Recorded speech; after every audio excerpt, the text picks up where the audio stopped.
పశ్చిమ గోదావరి జిల్లాలో చిట్టీల పేరుతో భారీ మోసం జరిగింది.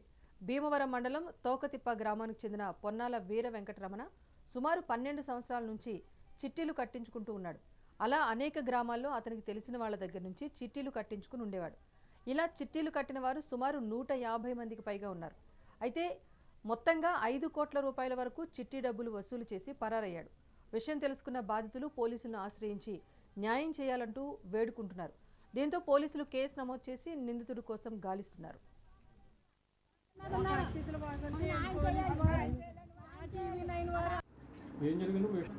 మేము తోకతిప్ప గ్రామం మాది. మా ఊరంతా సీటీలు వేసామండి. సీటీలు వేసిన తర్వాత మొత్తానికి అదిగో ఇస్తానని సంవత్సరం మట్టి గడుపుతున్నాడు. ఇచ్చేస్తాడు కదా, మనవాడు మంచిదే కదా, ఊరవతలోడు కదా అనేసి మేము ఊరుకున్నాం. చాలా ఊరుకున్నాం. రెండో సంవత్సరం మాకు డబ్బులు, రెండో సంవత్సరం వచ్చినా కానీ డబ్బులు ఇవ్వట్లేదు. ఒకసారి ఇల్లు అడిగితే అందరిలాగా నువ్వు భయపడిపోతున్నావు, ఎగదెంగేస్తాను అనుకుంటున్నావు, అలాగెలాగని కూడా. అదేంటి అబ్బాయి అలాగంటావు, డబ్బులు అవసరం కదా, నేను ఏ రోజు అటు అప్పు తీసుకోవాలి, ఇల్లు లేదు, నీకు తెలియదు ఏముంది, ఇల్లు కట్టుకోవాలి మేము.